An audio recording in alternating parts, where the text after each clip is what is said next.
Еве во тек е откупот на сливите, како од цела Македонија, така и од нашиот регион. Господин Деспотов, кажете ми најнапред колку површина со сливи имате и за каква слива станува збор?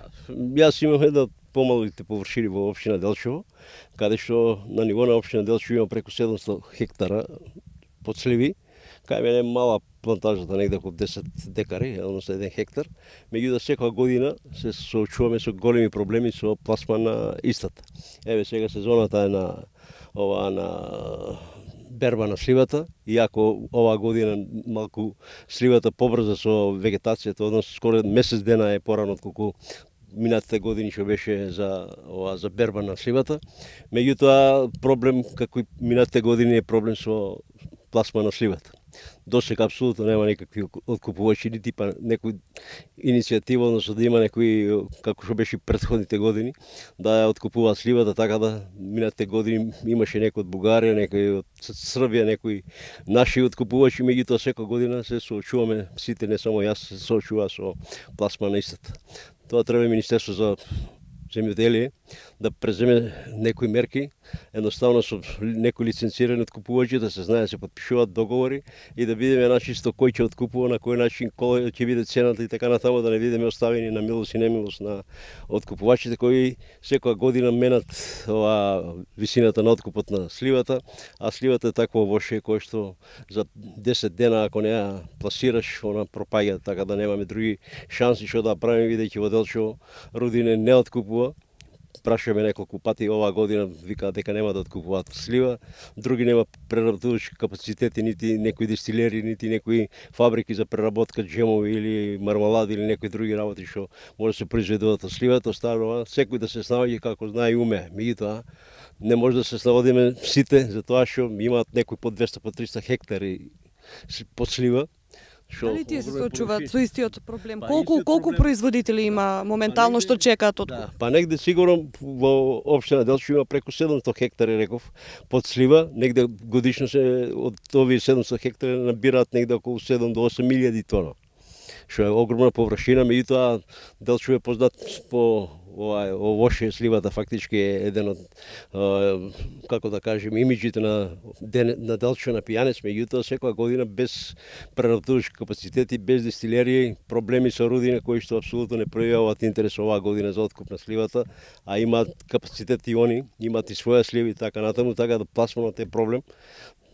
Апелираме во име на сите тие производувачи на слива да една се реши овој проблем, да со лиценцирани купувачи, односно со склучување на договор претходно пред да се бере сливата, да се знае колку откупот ќе биде, кој откупувач и така натаму, да не стане на милост и немилост, да не уценуваат, или пак како оваа година да нема апсолутно, еве сега сезона на слива, а се уште нема пројавен интерес од никој од страна купувач да дојде да купува сливата. Дали сметате дека тоа е така затоа што родот оваа година е порано? Да, оваа година природата си го кажа својата, едноставно има многу слива.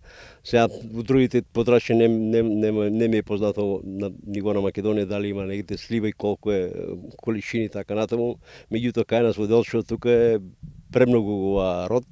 Оваа година, за разлика од ланска година кога беше измрзнат целиот род, полан исто така имаше проблеми со измрзнувањето.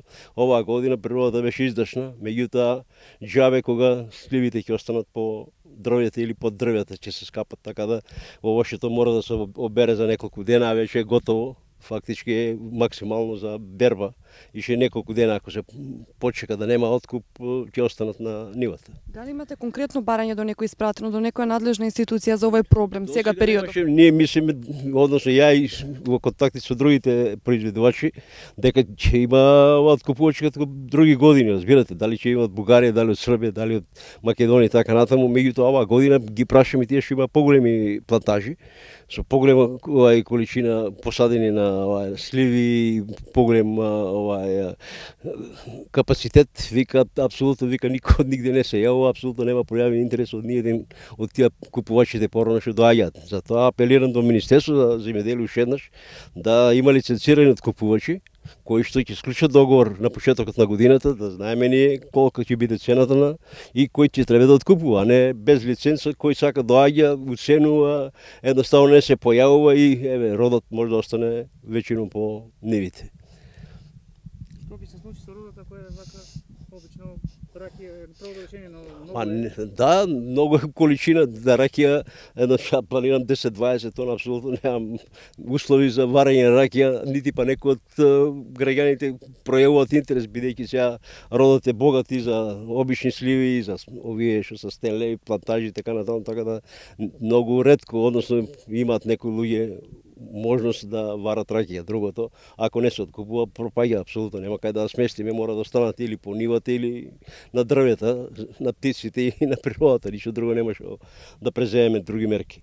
Тоа е тоа, затоа ако може некој притисок да се изврши од Министерството за земјоделие врз откупувачите, тие дали се тие приватни компании, дали не знам на кој начин се тоа порано регулираше, дали се е регулирано преку Министерството за земјоделие, меѓутоа треба да поведа сметка да овој род не скапува на нивата, односно едноставно Македонија ќе изгуби големи пари и за извоз, прашање се неколку милиона евра се разбира, и ова собственици бидејќи се фрлаат пари, субвенции се земаат, а родот ќе скапе на нивата без да биде пласиран.